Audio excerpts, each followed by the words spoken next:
So what happened to my daughter? I'm sorry, ma'am, there's nothing we can do. We've tried removing the appendicitis, and luckily she ended up getting disemboweled. Yes, my hands are all covered. I thought you said you went to Yale. Well, no. All my experience didn't come from Yale. All of it came from listening to Carcass. What are you talking about? You don't listen to Carcass? No. Alright then. Nurse, prepare the scalpel. The year is 1986. Napalm Death guitarist Bill Steer would join forces with the Scum album artist Jeff Walker and drummer Ken Owen to start a new gore grind band. The band's name, Carcass. Considered one of the major inspirations and musical foundation for most death grind, gore grind out there, as well being the father of melodic death metal. Carcass started in Liverpool, England. Same Liverpool where the Beatles are from. In the early days, Carcass' original lineup was Bill Steer on guitar, Jeff Walker on bass, Ken Owen on drums. All of them were doing vocals on their debut album, Reupload, where later on, in Symphonies of Sickness, it was Bill Steer and Jeff Walker doing vocals only. Again, it would change for their album Necrotism in 1991, where the band mainly worked with Jeff Walker's vocals. A lot of people, some people, they don't really care for the vocal stuff. I absolutely love it. It's a huge influence to me as a musician and being in death metal. I feel like the vocal style changing from the super highs of Jeff Walker to the lows of Bill Steer, especially when it comes to Reupload, the very first album, where it goes to the super low stuff with Ken Owen. One part of the song it'll be going from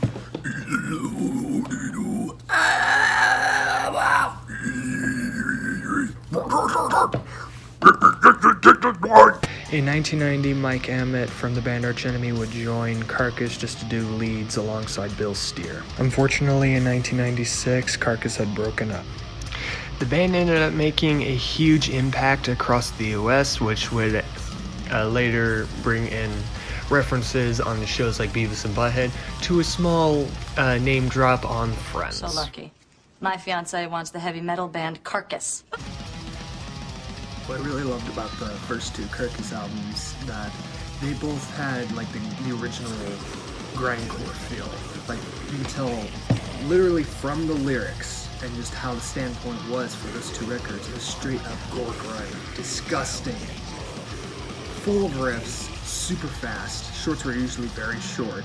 Mainly talking about the first record, Reupload, where Jeff Walker, Bill Steer, and Ken Owen did vocals, whereas Symphonies of Sickness was mainly Bill Steer and Jeff Walker doing vocals. I feel that with Necrotism, it really brought Carcass to influence other bands out there in the future.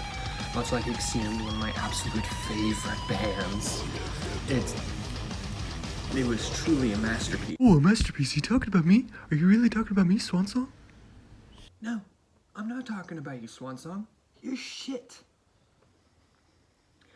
You literally thought it was perfectly okay to use the Christopher Walken Saturday Night Live bit for an entire album. Fuck you. Hard work really did pave the path for melodic death metal in the future, but also did pave the road for Swansong. Especially the use of the cowbell.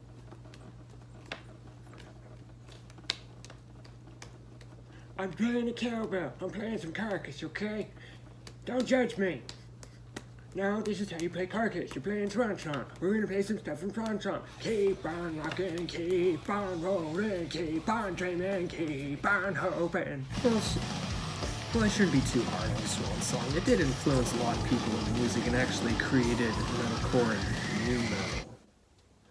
Metalcore and new metal. Metalcore and new... Alright, fuck it. That album just sucked. With hard work, it really did bring a lot of people into extreme music. I feel like it was very important this record did come out.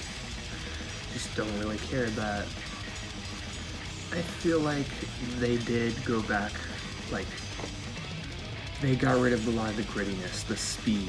It was more about melodies and going slow. Carcass's lyrical themes mainly revolved around gore, pathology, medical, later on going on to topics of politics and society with their albums Swan Song and now with Surgical Steel. Hey, this looks nothing like the stuff that they talked about in the Carcass albums. This looks nothing like it. This is just goop. This is nothing but goop. It looks like it comes from someone's intestines. I have no idea what I'm doing. Like I said, all my basic medical training comes from Carcass. Similar to later what Mortician would do with their music, Necrocatism brought out anatomy audio. Like brought out these audio clips of actual morticians. This record mainly had Walker doing vocals on here, but it also had Bill Steer doing like backing vocals and some lines just of him, but it's primarily working on Walker's vocals. Whereas Heartwork, it was only Jeff Walker doing vocals. I don't know why they ended up making that change, but that's just part of the change they made in that time. Fortunately, at the age of 28, Ken Owen had a brain hemorrhage and was in a coma for almost a year. He was confined to a wheelchair at the time and since then has not been on drums for Carcass. They plan on working with him in the future as soon as he does recover. Currently, Dan Wilding playing drums for Carcass as of their 2013 record Surgical Steel.